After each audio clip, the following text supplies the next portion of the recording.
Hi, I'm Stephen Weber, and you're watching The Claw's Corner because Rich Sear is a suck bastard.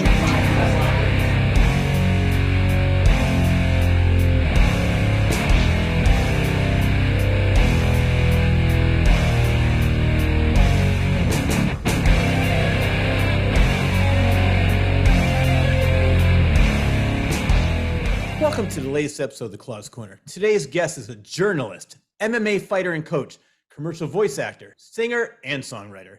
Songs such as Systematic Minds, Leave It Alone, If You Wanna, Red Light Appetite, Cold Knife Karma, and Judgment Day are destined to become classics. His EP, Limited Edition Psycho, will be released later this month. So without further ado, please welcome the Renaissance man rocker himself, Andrew Hagar, to The Claw's Corner. Andrew, how are you? Doing great. Thank you so much for that wonderful introduction. Oh, yeah. Well, I was mentioning off the air, it's like you really are a true Renaissance man. You have so many interests besides just playing music, and I'm going to try and cover as much as I can because you had such an interesting life, and you still have a lot more to go. So, Yes, sir. I want to talk about with your latest release. It's entitled Systematic Minds, and this was actually the first song that you wrote with Trev Lukather. Yes, sir. That is correct. So, that being said, just for my viewers who may not know who Trev is, who is he, and how did the two of you begin collaborating? Trev is the son of Steve Lukather, one of the most famous studio musicians in rock and roll history. He tracked for so many massive artists, including pretty much all Michael Jackson hits, and Toto obviously is a incredible and prolific rock and roll band as well. But Trev and I met back at the very first Chicken Foot show, I think in 2009, I want to say, at the Roxy. And we met in their closet of a green room, which is such a historic and amazing venue. And it cracks me up because we had like probably 20 people packed into like this really small little room. And my dad is, shoving tequila bottles down people's gullets and started feeding Trev tequila. And then Trev and I started talking. We became fast friends, and we were friends for a long time before any music happened, because for the longest time I wasn't really making music for commercial consumption. You know what I mean? I was just kind of writing stuff for myself. And then after my career started getting going, Trev really liked a few of the earlier songs that I wrote. And one day, December 2020, he hit me up with an idea because he just started producing for other artists. And the rest is history. We cut a record together, and I'm really, really proud of the work that we did together. So he co-wrote the songs with you, but he's not in the band. Is that correct? No, yeah, and that's a funny little point too, because I've been trying to get him to play shows with me for a long time. Because it'd be fun. It'd be fun to be up there with one of your best friends. Who doesn't want to do that? But no, his schedule's crazy. He produces for a lot of artists, and he was spoiled on the road by What's So Not, a famous Australian DJ. So he commands a hefty price, and I'm just like, look, bro, you're my friend. Like, you want to just get on stage with me, So, but maybe one day he'll be a special guest at one of my shows, Well, speaking of Systematic Minds, word on the street is that it was #1 in Hungary. That's true. Yeah, I couldn't even believe that. I love it. I have a fantastic guy who does some playlist pitching and stuff for me. That's it's all real. It's not the bot playlist like I've talked about with the black hatting bit. But no, my buddy Steve, and he does a tremendous job, and I really have been on him. I've been really, really focused on trying to get things going in Europe because I really want to get back to Europe and tour. It's been years since before the pandemic since I've been back there, and the audiences out there are just so great. They're so receptive. They listen to you as an artist. They genuinely want to hear what you have to say, and it's still a huge market for rock and roll music. So I would love to go back out there. So I've been telling Steven to get me on some good rock and roll playlists out in Europe. So there we go. We got #1 in Hungary on iTunes. I love it. Congratulations. Wow. Thank you. Well, I've heard so many bands say the same thing too. It's like maybe they are not as popular in the U.S., but they go overseas and people love them. They welcome them with open arms. There's like you just said, there's a huge market for that kind of music over there, which is great. Definitely. That's a dream for me. I mean, obviously it'd be great to be a popular artist in America too, given that it's like #1 music market. But I'm more concerned with like quality over quantity. America has like this legacy of like fast food entertainment consumption. You know what I mean? It's here today and gone tomorrow. And I'm trying to stick around for a little while. So I think Yeah. that going over to Europe and really putting the work in over there, that bears a lot more quality fruit, you know? Well, you know what? I love that you said that because John Bon Jovi actually made a comment. He said, "You imagine if I just jumped on the grunge bandwagon at the time?" He goes, "I wouldn't be around right now." He goes, "I like that you're just like him. You're sticking to your guns. You know what you are. You know what you like, and that's going to stick around because you're genuine." And you know what? I love your songs. I've listened to all of them so far, the ones that I've seen, and I love how passionate you are about the lyrics. And like you said, it's not a song written by somebody else. It's a song written from the heart, from you. And that's what I want to Definitely. talk about. Systematic Minds. What is that song about? Systematic Minds, I mean, I wrote it during kind of a globally dark time, which Mhm. I'm sure there's a lot of music that's coming out right Yeah. now and has been coming out for the past year. People are all kind of a similar mindset. But the song's not about anything that happened really over the last 3 years. It's just about the idea that I think as a society, we're going someplace that not a Mhm. lot of people have asked the right questions about. Like, wait, like, where are we headed? Can we come back from this place? It just seems like we took a weird turn somewhere. It's like, you know where your destination's at. If you're even 1% or 1 degree in the wrong place, it doesn't feel like you're going the wrong place for a while, but over time it gets further and further away from your goal. And I think that's kind of where we've been going, you Yeah. know? It's it's interesting. Like, we have a very, in America at least, we have a very like individualist mindset, but for all the people that think they're really unique out there, it's like we're fed a steady diet of the same memes, the same sound bites, the same news. Yeah. And you really don't have a very unique perspective these days if you exist online. You know, your perspective comes from other people. You watch other talking heads give you news, and some people don't even read the news, they just read the headline. You know what I mean? So Exactly.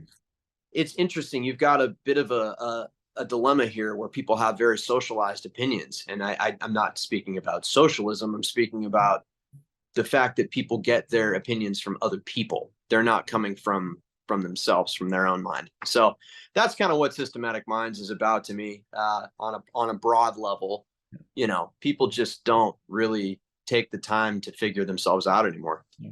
I think it's even worse now than ever because maybe say back in the 60s and 70s, maybe even part of the 80s, you only had people like Walter Cronkite and everybody watched that same newscast. Everybody had the same opinion. Now you have, I don't know how many different stations. Whoever likes CNN has their own reality. Whoever watches Fox has their own Oh yeah. reality, and they're always right. And it's just become so polarized. And like you said, people are Yeah. walking by from the living room to the kitchen, grabbing something out of the fridge. They see a headline. All of a sudden, they're an Yeah. expert on it. So yeah, I think that is funny. Oh yeah. Another song that, I mean, I love all the songs, but I saw the video of this and I said, "Oh my God, this is great." Red Light Appetite. Oh yeah. And it definitely has a From Dusk Till Dawn feel, which I Yeah. love that movie. Thank you. Me too. Are you a fan of the old horror movie? Like, I mean, 1996 really isn't that old because Yeah. I'm 54 years old, so I love the movies from like the 70s and 80s, those horror movies. But are you a big fan of the horror movies from that genre, that era? Oh I yeah. mean, all I right. grew up as a horror movie aficionado. I love it. My brother did practical effects for some pretty big guys. Worked with like Tom Savini a little bit and stuff. So I was exposed to a lot of that growing up. And like the original Thing. The Yes. Thing is one of my favorite horror movies of all time. I think it's very rare that people capture that kind of cosmic horror vibe. You know, the creeping dread and all that stuff. And that movie does a tremendous job of conveying that kind of more literary trope. So yeah, I'm a huge fan of old school horror movies, and I always wanted to do a music video that was like the B horror movies that I grew up on. So I think we did that pretty well with Red Light Appetite, like From Dusk Till Dawn with Cowboys, basically.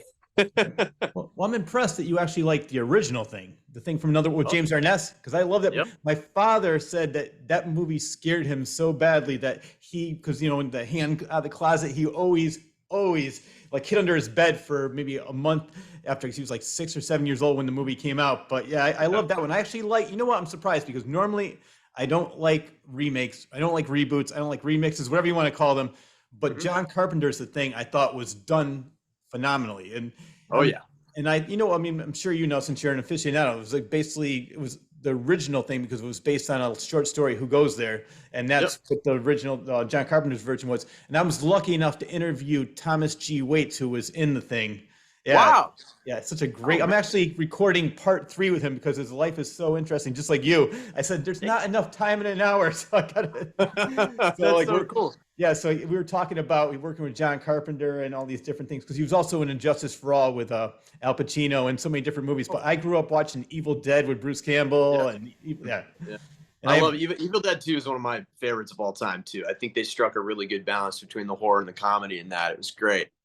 what's funny because Sam Raimi said his biggest influence are the Three Stooges. So obviously you can see from Army of Oh, Darkness. But yeah, I loved like you said. To me, Evil Dead 2 was basically Evil Dead with a budget. yeah, exactly. Yeah, yeah, I loved it. But yeah, Exactly. so I'm so glad that you actually inserted your horror love, your love of horror into that video. It's such a, and I wouldn't mind being bitten by that vampire. She looked pretty good.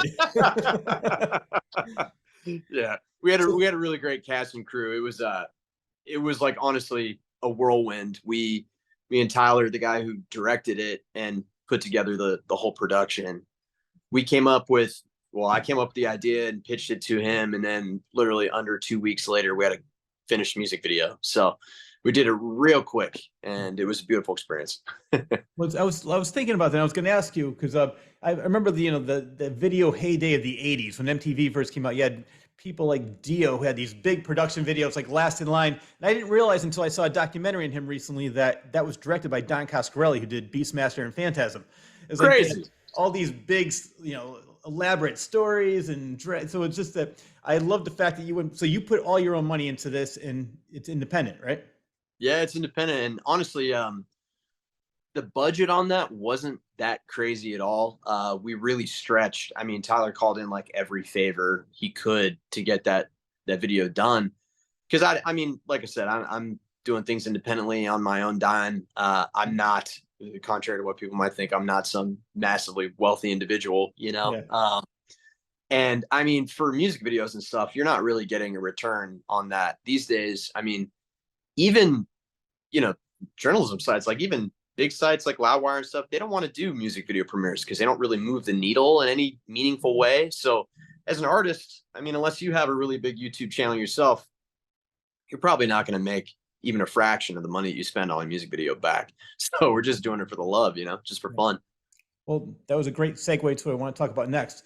Do you prefer to be not to be signed, and why? Do you prefer being an independent artist?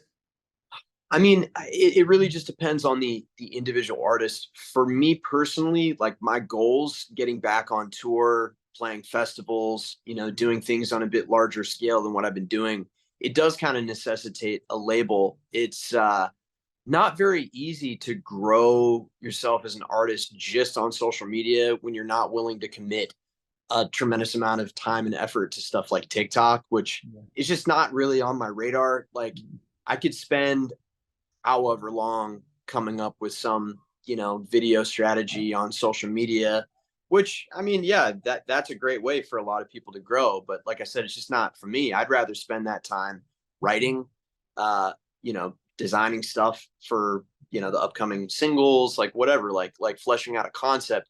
I'd rather lean into the artist side of things Yeah, than try to be a social media marketer these days, or an influencer, whatever you want to call it. yeah, I don't know. You know, I grew up in a generation where I saw the transition from like people not having cell phones to having mhm, iPhones by the time I graduated college. So I'm in yeah, kind of a weird spot because I'm definitely not a Luddite. I've always been a kind of bleeding edge tech sort of person, but I've never really felt the appeal of social media. I don't like putting that much of myself out there. It's like I'd yeah. rather create art and let the art speak for myself. But I do appreciate like long form podcasts, conversations like this. I love that, and I love watching my favorite artists on stuff like this because you get a different side of people rather than just the little slice that you get on social media. So Um, I think for some artists it makes more sense to do that and be independent. But for other artists like myself, I think there is a lot of gatekeeping still, like more than what people would realize, especially when it comes to touring and festivals and stuff.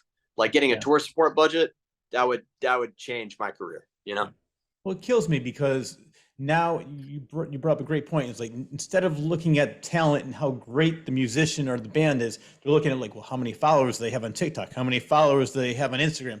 It's like Yeah. it shouldn't even matter how many followers. You could have 10 followers and be the best singer, best songwriter in the world. You have this one guy who's going to be a flash in the pan. Maybe he'll have one hit, but then it's gone. So there's Yeah. really the days of progression, like bands like the Beatles, when they start off with Love Me Do, all the way to Sergeant Pepper's, I think are long gone because now it's like ADD Nation. Yeah, it's true. And more than that, it's like you can't really look at the trajectory of a career on a straight line. I mean, especially these days, like things are all over the place. It's there's a lot of low points for one high point, you know what I mean? Just in terms of any career, but especially in the music industry, things are so out of whack right now. It's really hard to even put together like a 5-year plan, you know what I Yeah. mean? Like I have definitely big milestones and goalposts that I've hit, stuff that I want to hit in the future. But yeah, it's really hard to sit there and call yourself like a success these days. It just really depends on what your definition of success is, you know? Yeah. I think for me, a great definition is doing what you love and maybe not being the richest person in the world, but being able to live off of it and just being able to say, you know what, I love waking up in the morning and I love what I do. To me, that would be a Yeah, success. I'd rather be a little bit more broke by having the time of my life. I completely agree. Yeah. And I think, I mean, I was gonna, you brought it up a little bit, but really the only way you can make money now because of streaming services like Spotify, iTunes, really is if bands on tour, but it's so expensive, especially for an independent artist, because now if you don't have a label paying for it and putting it on the bus and going out there, you got to put all the money up yourself. So it's like a double-edged sword.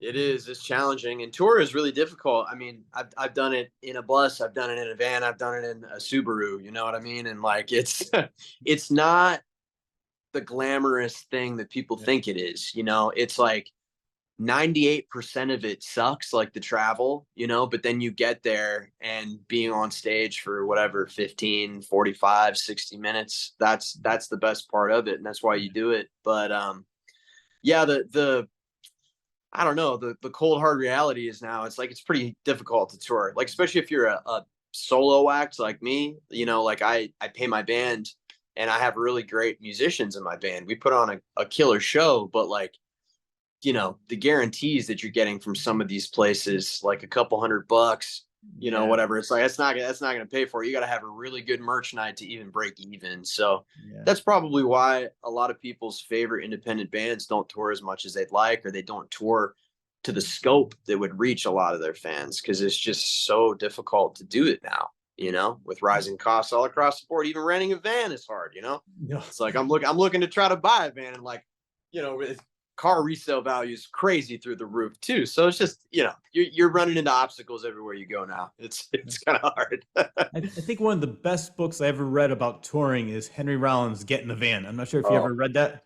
I guess you love did. that. Yeah, Yeah. big fan of Henry Rollins. Oh, Yeah. yeah. Right. So Black Flag, all the everything he went through, and but just like you, he did what he loved. He was working in an ice cream place store. He was a manager. He's like, you know what? I'll never have this chance again. I'm just going to go for it. And look what he definitely made something out of himself now. All the different Exactly. things You he's got to take done. the chance. But yeah, Yeah. he just Take jumped at the the chance. chance. You know? So for you, maybe to compensate for this, do you write songs for other artists as well? I have actually, yeah. That's immediately prior to the pandemic in 2019. I got into a little production crew that was doing a lot of stuff for Sync and a lot of artists that had Sync deals. So I was kind of like the lyric guy. You got a track guy, you got the lyric guy, you got all these different people in the room with the artist, and it was a cool experience because like you know, obviously, like I'm a big proponent of therapy, and those sessions start with a conversation that's very similar to what you do in therapy. You talk to the artist about kind of some stuff that's been on their mind. You know, maybe you have a couple beers and loosen up, or a couple beverages, and they tell you some things, and next thing you know, they're just spilling their guts. And that's the stuff, at least for me as a lyricist, that's the stuff that's going to make a great song. I want to help them speak their innermost truth of what they're feeling and kind of get to the bottom of these issues because writing music for me has always been a therapeutic experience. It's how I work through some emotions, and a lot of my earlier stuff was very emotional, like acoustic kind of folk music, you know? And I think also from a listening perspective, those are the songs that people can really insert their own meaning into, you know, stuff that's from the heart, which is why, you know, artists like Phoebe Bridgers are so beloved this day and age. It's difficult to find people who are really writing from a place like that, you know? Yeah, definitely. So that being said, what is your writing process? It just really depends. I mean, I wish I could sit here and say that I can just like call up the muse whenever I want, you Yeah, know, but it's not just a faucet I can turn on and off. I wish exactly. it was. But sometimes I'll wake up with a song fully formed. Like I don't even know where it comes from. And I have to grab a guitar real quick and get a voice memo on my phone. Other times I'll just be sitting there practicing, you know, guitar or something, and I'll like write a cool little lick or a cool melody will pop into my head. You know, I'm kind of a lyrics first guy, but I find it very difficult to write a song with just the lyrics, which is one of the reasons it's been so nice to work with people like Trev or my Mhm. band, because they're much more capable musicians than I am. And so it lends itself to, I think, more like dynamic songwriting than just me sitting at home with an acoustic guitar. And then I can focus, you know, wholeheartedly on the lyrics and the melody. And, you know, like the last few songs I wrote, I had a lyrical idea in mind. I'll a lot of times have like a title that sticks out to me, or like a central concept, or just like a couple words, and I'll figure out how to mold that and shape that into the context of the music. Which, yeah, again, like lyrics are the number one most important thing for me when it comes to songwriting. Like I always have an idea that I want to convey because I got a lot to say, you know? Yeah, we love that you do. Your father had some great advice for you on songwriting, and it was something that they taught me. I used to be in radio for a while, and I guess he told you less is more. Yeah, he Yeah. was really, really critical of my original songwriting. He thought I was a very good songwriter, like just naturally off my instincts, because I had a long career in journalism and did a lot of creative writing before that as well. But yeah, I was just saying too much. Like he was like, anywhere that you have a like take the out, you know, for instance, and figure out how to say whatever you're trying to say with 10 words and 3 or 4 words. And I mean, that's great advice. You know, you don't have to have a full sentence in a song. A lot of times it's more interesting if it's, you know, more enigmatic, if you're just kind of like putting the outline of an idea in there, because that's, like I said, that's what helps people insert their own meaning and relate to the song, right? So Yeah. Well, I love the like you mentioned song titles. I love your song titles just come out and grab you. Cold Knife, Karma, Red Light, Appetite. I love it without even hearing the song. It's like I know I'm gonna like this. It's just the title yeah. grabs you alone, and what you're telling me, everything you wrote behind it makes it even better. You mentioned a little bit about it because you're extremely passionate about mental health. Does that Mm-hmm. passion come from personal experience, and how does that help you with the creative process? Yeah, absolutely. The whole reason I'm playing music, one of my former very close friends, a roommate of mine, pro skater named Pat, he sadly took his own life a number of years ago, and he called me right before he did it, and that was what really jump started my journey into mental health. You know, like I said, I've been a proponent of therapy for a really long time, meditation, journaling, you know, obviously rigorous exercise daily, all these things, they really have helped me. And I think that we're living through an era where the conversation is getting louder, it's getting more normalized, which is great, especially for men. I have a lot of men that, like friends that are men that grew up in the Midwest and communities where it's not really okay to talk about your feelings and Mhm. to express any sort of weakness. So I think that it's a really beautiful thing what's happening right now. But Yeah. all of the mental health issues that my friends, my family, and myself have experienced are conveyed in my songs in one way or form, especially with this record that I did with Trev. It's now 2 EPs, limited edition Psycho. It's kind of just highlighting all of, you know, these issues that I've struggled with, or people in my life have struggled with. And some songs, like you mentioned, If You Wanna, that's more of an uplifting song, being told from a story being told from two different perspectives, like the weird thought patterns and negative thought spirals that you go into sometimes, and then how you can kind of combat that stuff. Yeah. Alan Watts had a great quote about it. I'm going to butcher it. I'm just paraphrasing here, but it's something along the lines of like, the mind is a wonderful servant and a terrible master. And Hmm. so, through martial arts and discipline and all the stuff, extreme accountability, I've been very adamant about mastering my mind so that it doesn't master me, because your negative thoughts have a way of spinning out your life if you let them. Yeah. And I love the fact that you're doing that because, like you said, so many men, especially men, are, I can't talk about my feelings. It's going to make me look weak. You're making Yeah. it all right for them to say, you know what? I feel like that too. I didn't realize that other people feel like this. So I love the fact that you are doing that and you're letting people know it's okay to talk about your feelings. It's actually healthy. Yeah. And and for you, you have such a great outlet. You can put it on paper, put it into a song, and like you said, it's very therapeutic, and you get it out there. Yeah. And so you always had that big smile on your face. Yeah, I don't know, man. I've spent a lot of my life being angry or sad or distraught about things, and I've kind of found some semblance of peace. So, it's a choice. Happiness is a choice. I choose to be happy most of the time and look at things in a more positive way. I always say most people have the same, or people do have the same emotions. It's just people handle it differently. Something that could bother you, I could have the same thing happen. Like, what's the big deal? Or something that happens to me, you're like, Rich, why are you so upset about that? So it's funny, like how same problems, a completely different effect it has on the person. So Definitely, and that's like I'm very fortunate. I've been blessed with a beautiful, wonderful life, and it's not like I haven't had my share of trials and tribulations, but the good outweighs the bad. And I think most people, if they looked at their life realistically, would see that there are a lot of things in their life to be thankful for. And yeah, even if you don't have much, it's like I've been through plenty of moments in my life where I didn't have anything, I didn't have any money, I had very few real friends, and you just got to keep your head down, keep moving forward, keep swinging, and eventually you get to a point where things are looking a lot better. yep. So Yeah. And well, for me, I consider myself extremely lucky. When I was born with cerebral palsy. When I was born, they said that I was given the last rites 3 times. They said I would never walk, never talk. I'm oh sure some people are probably like, I wish he was still wasn't talking, but that's another story. But no. they and the good thing is that it has never affected me. When I played baseball, little league, I had the highest average in the league. Then when I got older, I was in bands myself. Since I have trouble with the hand, instead of like trying to, I probably could learn an instrument, but I just wanted to be the singer. I love being in front anyway and being the front man. So then from there, I did stand-up comedy, and then somebody saw me do stand-up comedy, and they said, "Oh, you would be a great inspiration to my students." So I started doing motivational talks, and that led to writing a book. And now I'm doing this. So I mean, everything. When I look at my life and I say, if I get down about something, I'm like, my life is pretty good. I have nothing to complain Yeah, about.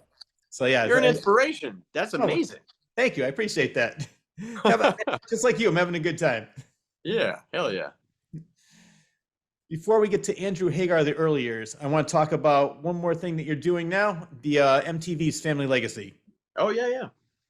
So what is that? It's I know it's on MTV. I was trying to find it because I know that I heard that you could see it on YouTube. I couldn't find it, so I wanted to check it out. But so for my Yeah. viewers that don't know, didn't have a chance to see it, what is that? MTV Family Legacy is a show on Paramount Plus. They essentially took, I think, 10 different kids who are the son of different prominent musicians and celebrities from MTV's heyday, and they kind of interviewed them and looked at their life through the lens of their famous parent. A lot of nepo stuff. No, but Yeah. it was really cool. I watched obviously I watched the episode that I was in. That's the first episode that also featured the son of Chester Bennington of Linkin Park, Mm-hmm. Draven, who's a very talented artist and also a rapper. But really cool show. I mean, like, I have been offered a lot of different reality shows over the last few years, and I don't really care for that stuff. So Yeah. I turned them all down. But this one was pitched to me by a very good friend of mine, Stormer, formerly of Access TV, who we've had a lot of conversations about this, and I know he has my best interest in mind. So when he pitched me this show, which was produced by Glass Entertainment, I was like, oh, this sounds really cool. And they gave me an opportunity to talk about a lot of the stuff we're talking about mental health, about Mm-hmm. my background and my music. And we did like 7 hours of interviews, which was great.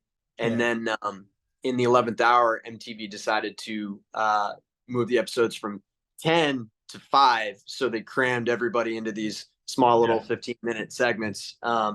So, they showed some funny moments with my dad and I in our interplay. We have a very funny comedic relationship. So that was in the show. And they showed a little bit of Red Light Appetite in the music video, which was great. And they left some very open-ended questions for people, which is, I guess, what you do with television. So that was pretty interesting. But I was going to say, it's like, that's a lot of editing, 7 hours into 15 minutes.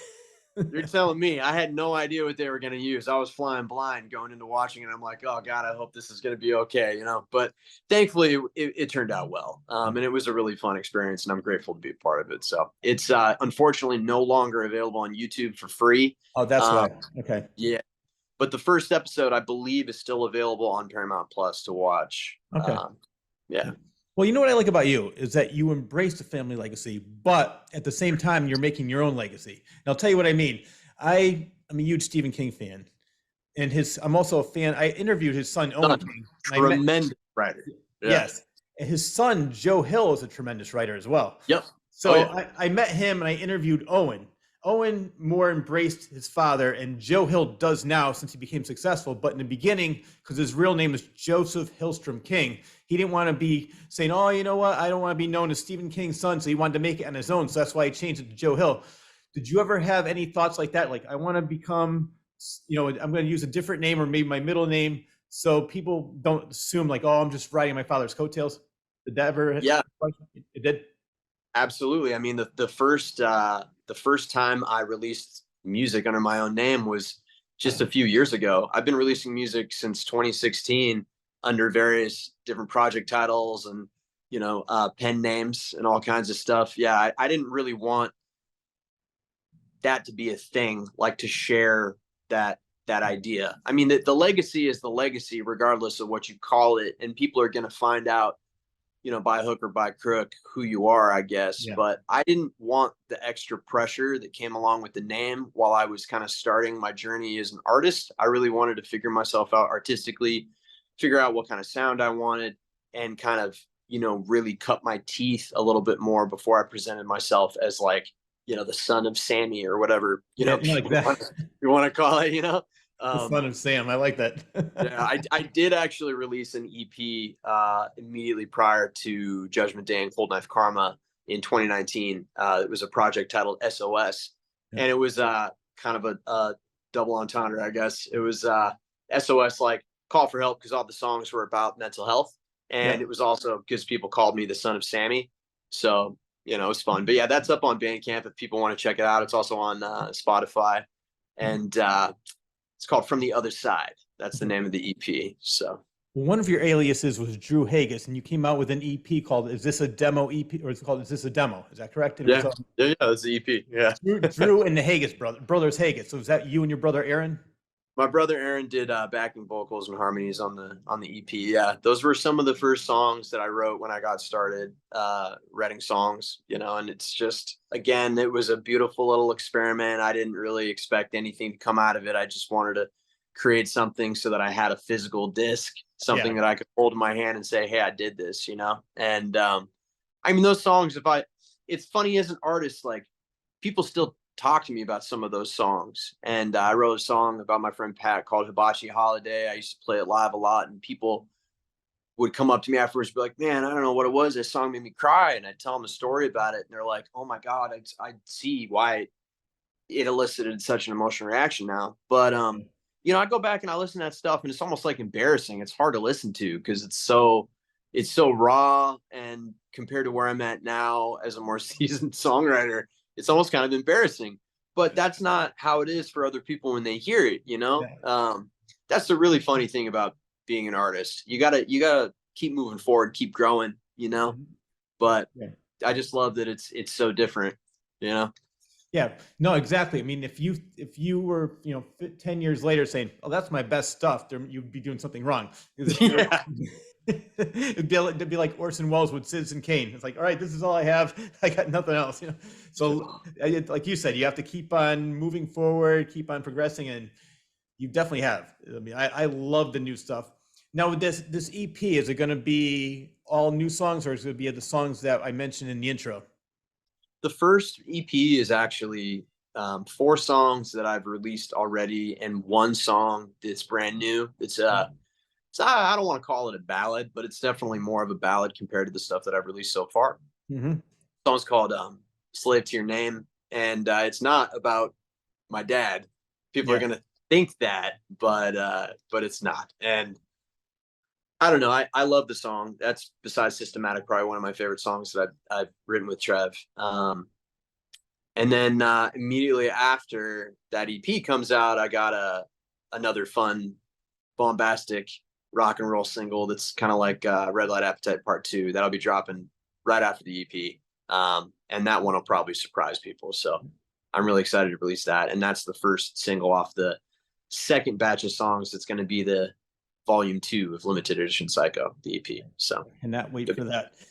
I yeah. talked to a lot of artists, and they tell me that they have better luck, and they like doing, since they like releasing singles instead of full albums now, because of what I mentioned before. It's more of an ADD nation. So instead of saying like releasing an album, which I personally loved. I mean, I said I was born in '68, so I grew up through the '70s, and I used to love listening to like the deep tracks and the B sides, and sometimes the songs that were not the hits were my favorite songs. So I missed the fact that just even like I mean, well, now I think it's funny because back in the day you could buy vinyls for $5 and CDs were $20. Now it's the exact opposite. You want to buy a vinyl, it's $25. But I used to love reading the liner notes, reading behind the scenes, what's going on. So, but I do like the fact, and I understand why bands do that, is because people say, "Oh, what happened to Andrew? I haven't heard from him in a while." Well, you just released an album last year. What's he doing now? It's instead of just like every couple months, like, oh, here's another one for you. Here's another one for you. And like you said, I think MTV had a lot to do with that. So when I think I started seeing the changes, when everybody liked their little 5-minute songs or getting everything all at once, like in short little bursts. But yeah, it's tricky now. I mean, having to, populate Spotify, iTunes, Apple Music, and then everything that you see on Instagram and TikTok and all this stuff. The music marketplace, like you said, ADD Nation, people forget. If you release even an EP, unless you put like a big single as like the 4th or 5th track, like you see a lot of fall off with listenership. Even if you release a single with the B-side is literally just going to die on the vine unless you do a separate video for that. You work on, playlisting initiatives for that stuff too. It's like you have to commit so much time and resources to everything that you're releasing. And releasing a full-length record for most independent artists, if it's 10 songs, you're literally just throwing away like 6 or 7 songs. Like people just aren't going to listen to it. So it's kind of sad. And I'm much like you, and then I really appreciate like a good concept album. I still buy plenty of vinyl and sit there and listen to the whole thing start to finish, A and B side. And I love consuming music that way because, a lot of artists and musicians are storytellers. They're trying to tell a story through their conceptual record. And I love trying to figure out what that is. I used to read the liner notes, look at the album artwork, try to piece together these weird disparate stories we were trying to tell. I found that really interesting because it's not, a lot of people don't make it easy to figure out what they're trying to say. And I like that. Like there was a time when movies were like that too. You'd go to a movie and it wasn't like there was a like dumbed down explanation of everything that was happening in the third act or whatever, you know what I mean? Like I really appreciate more obtuse art that makes you think. That's that, keeps you sharp. And I don't know, man. I'm torn because I would love to just put out a record and put out all these songs the way that I intended people to listen to it instead of separating it into 2 EPs. Most people are telling me don't even release the EPs, just release singles. And I'm like, man, I don't want to have to make a, visualizer or a music video for like every single thing I'm releasing, all 10 of these songs and stuff. I've already been sitting on this record for, the better part of 3 years. And it's like, I just want to get it out so I can start releasing some of the newer stuff that I've been writing, because, man, it's like I said, as an artist, you always want to be moving forward. And it's really difficult to do that these days. You either have to release things every 4 weeks. Like that's what Spotify wants you to do now, is release a song every month instead of every 6 weeks. And I'm definitely more old school. I'd like to just release one album every, 18 months or something, and Yeah. just go back underground and write the next one. That helps you get out there and live life and have these new experiences that'll cultivate new songs and new art. Yeah, It's and it's really not rushed. difficult, yeah, to just keep writing consistently every day if you're not living. You don't have anything to write about. No, exactly. And instead of coming out with a new song every month, like you said, do it for 18 months later. You have a lot of time to think about it. You're going through all these different experiences, which is going to make the writing even better. And instead of Yeah. just putting out a song just so somebody you can be in the, you know, be still in the what's the word I'm looking for? But still being in the Spotify's playlist saying, oh yeah, just Yeah. oh, there's Andrew with another song. It's like, no, well, just I like the fact you disappear for a little while and come back with bam, Yeah. surprises. Like imagine Rush. The record label wanted to drop them, so they said, well, let's go out in a blaze of glory, and they came out with 2112. Imagine them doing that now. They'd be like, yeah, goodbye, and then we Yeah, would never had exactly. Rush. It's a different time now, and I think a lot of great artists you never hear of, you never see them. They're just they don't have an environment right now where they can thrive just solely based on their art. You have to be a bit of a social media influencer as well, which a lot of artists don't want to do that. They don't want to present themselves that way, or they don't want to ham it up or be phony for the camera. Like I totally appreciate that, and I'm part of that boat as well. Unfortunately for my own career. Well, you've had an interesting career. When you were younger, what kind of influences did you have? It sounds like you like all kinds of music. Do you like punk music at all? Yeah, I love punk music. I mean, that was really one of my first loves musically growing up. Was I grew up right around the time that skate punk was becoming really popular, and so bands like NoFX were huge for me growing up. But I really loved the Bay Area hardcore scene, and bands like the earlier stuff from AFI was huge for me. I loved the New York and East Coast scene, bands like Gorilla Biscuits and Bad Yeah. Brains and stuff. Huge formative part of my youth. But I also really loved the '90s alternative scene, and to this day, one of my favorite bands of all time is Radiohead. Whether people think that's a meme or not, it's like I grew up listening to them, and as I was growing up, they were growing as a band, and every single release was just so different and so cool, and it all seemed very, very timely. Tom York, one of the greatest songwriters of all time. Johnny Greenwood, one of the greatest guitar players and composers of all time. So much so that now, like, I think he's a resident composer in London at the Phil, if I'm not mistaken. Obviously, scored so many great movies. All the Paul Thomas Anderson stuff that he's done is amazing. Yeah, just such a great band. And clearly, I loved the '90s grunge movement because that's Yeah. conveyed in a lot of my music, but Alice in Chains and Soundgarden, two of my favorites. Love Stone Temple Pilots, but there's just something so unique about Alice in Chains. And Lane was an incredible vocalist, just so underrated in my Oh, yeah, opinion. definitely. Well, Yeah. that's why I love doing this show because I get to talk to so many interesting people. And you mentioned Bad Brains, not Yeah. HR. I interviewed the second singer from Bad Brains. Our Oh, interview, our interview last Israel Joseph is his name. yeah. Lasted 5 hours. I finally said, I gotta go because my back was all like this. Oh, Oh, no. couldn't even move anymore. It's rigor mortis was setting in. But he, at the end of it, he goes, "We got to do another one." So I'm going to be interviewing him probably for another 5 hours, a little, Oh, that's maybe so like another week or two. But yeah, I can yeah. talk about punk music. And when you mentioned that you love Henry Rollins, I said, "All right." Yeah. Oh, yeah. I love that whole scene too. Can't believe it's already 6:48. We only have a couple Woo. more minutes to go. I have Thank so you much for. more to talk. Oh yeah, but there's a couple things I want to get through. I mean, I would love to do a part two with you because there's so Yeah. many things I have I'd be not down to do even part two covered. for sure. Yeah, Yeah. but I do want to cover a couple of things because we're still in Andrew Hagar the early years. You're right. You were in college. You're still in this interview. You're still in college, and you're a journalist. Was that a potential career path for you?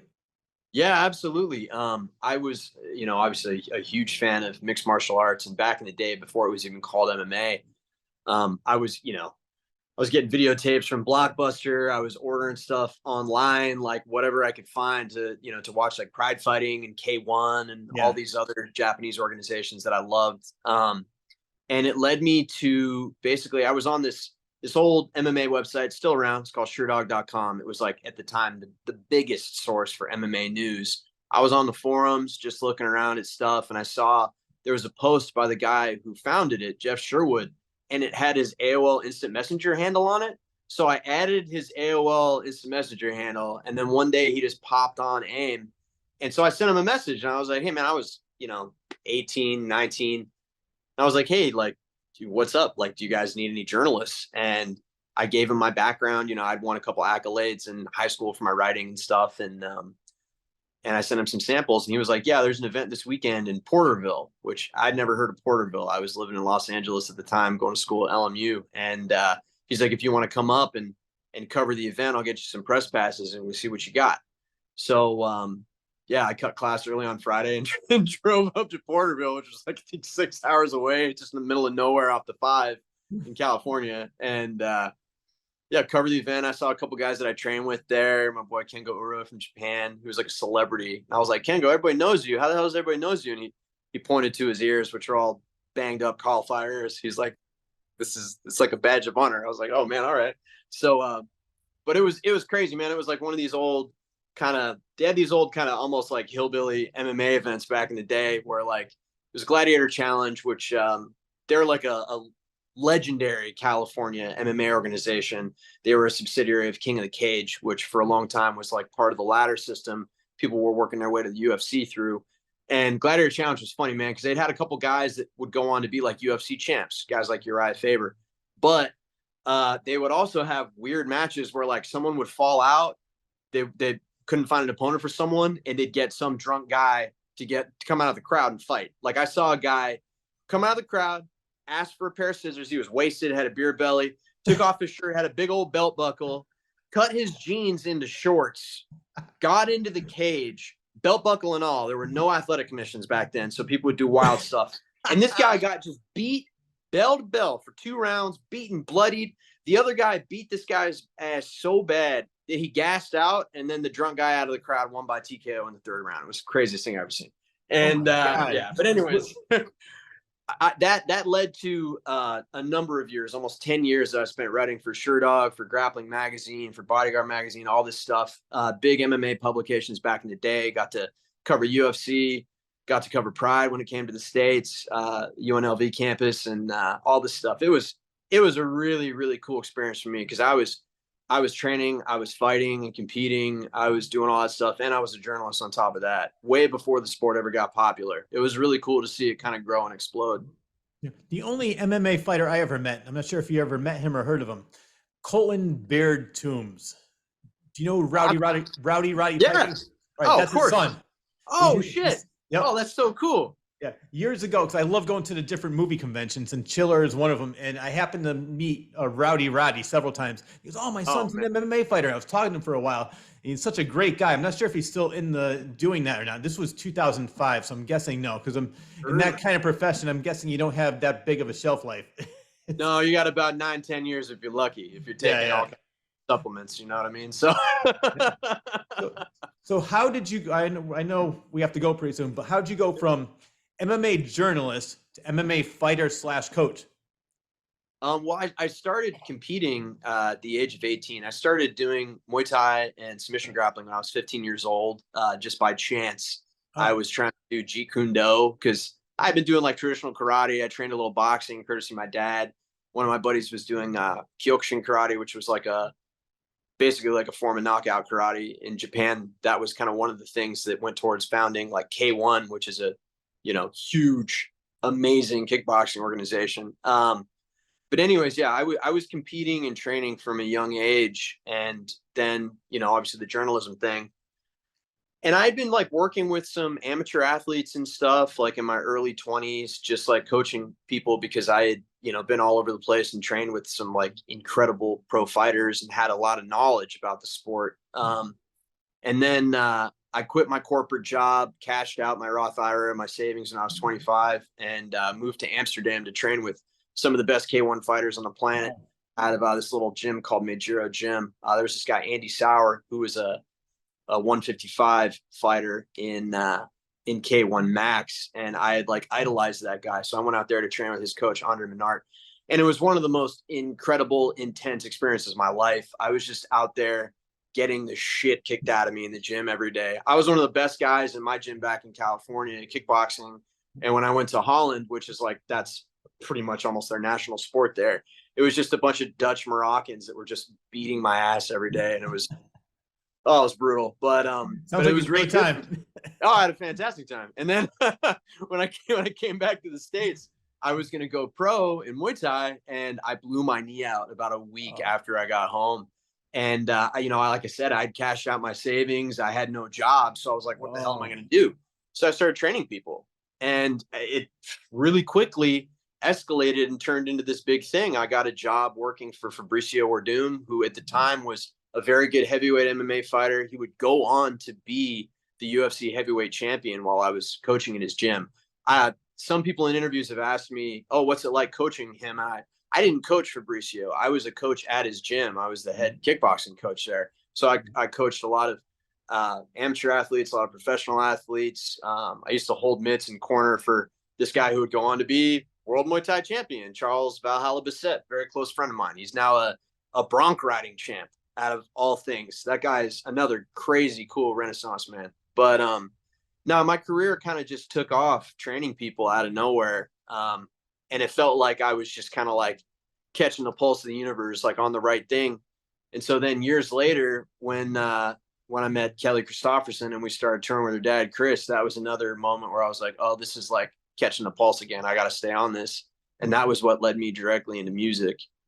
Yeah. Well, all right. I know you have only 4 minutes to go. There's so many things I want to talk, because that was what I wanted to talk about next. Before I wanted to talk about what's your connection with the TV show The Americans. Oh yeah. So Matthew Reese, the principal actor on that show, I trained him for that TV show back when they were getting ready to film the pilot in the first season. I taught him Muay Thai and a variety of combatives. And then my buddy Marcus Coble, one of the founders of Krav Maga Worldwide, he and I choreographed the fight scenes in the first episode, the pilot episode, all the knife fighting stuff. I don't know if we were the first people to do it, but like there's a scene where like they're fighting with knives and like the guy catches the hand, so he drops the knife into the other hand, all that stuff. I was like, I've seen that in like 17 movies since then. I don't know if we were the first guys to do it, but it felt like it. I definitely got to check that out. All right. Well, thank you. We have to do a part 2, because we do. I basically just scratched the surface with you. I want to talk about how playing Guitar Hero led to you owning an acoustic guitar. I want to talk about the Appalachian Murder Bunnies. I want to talk about you, Chris Christopherson, Willie Nelson. I want to talk about quantum mechanics. I want to talk about you being a DJ when Ozzy's Boneyard, playing some Grim Reaper. So there's so many things we got to talk about. Stay tuned. Andrew Hagar is coming back, and we have a lot more to talk about. So Andrew, thank you very much for part 1 of this in-depth interview on the Claws Corner. I appreciate you being on there. Shauna, thank you very much for another great interview. Can't thank you enough for all these great guests you send me. Andrew, I will be talking to you soon. Brother, let's talk again soon. Thank you so much. I really had a great time. Yeah, me too. Have a great night. I'll talk to you later. Thanks. You. Bye. Bye. That wraps up the latest episode of the Claws Corner. A huge thanks goes out to journalist, MMA fighter and coach, commercial voice actor, singer, and songwriter Andrew Hagar for taking time out of his extremely busy schedule to be a guest on my show. Another huge thanks goes out to editor extraordinaire John Bristol of Elmwood Productions for always doing a superb job editing this show each and every week and making it available to all. I am also extremely grateful to Joseph Timothy Quirk and Rob Bull for all of their hard work making this show available on several Connecticut radio stations, as well as Spotify, iTunes, Amazon Music, Audible, and iHeartRadio. Thank you both very much. And lastly, but definitely not least, I need to thank you, the viewer, for always tuning in. Enjoy your day, everyone.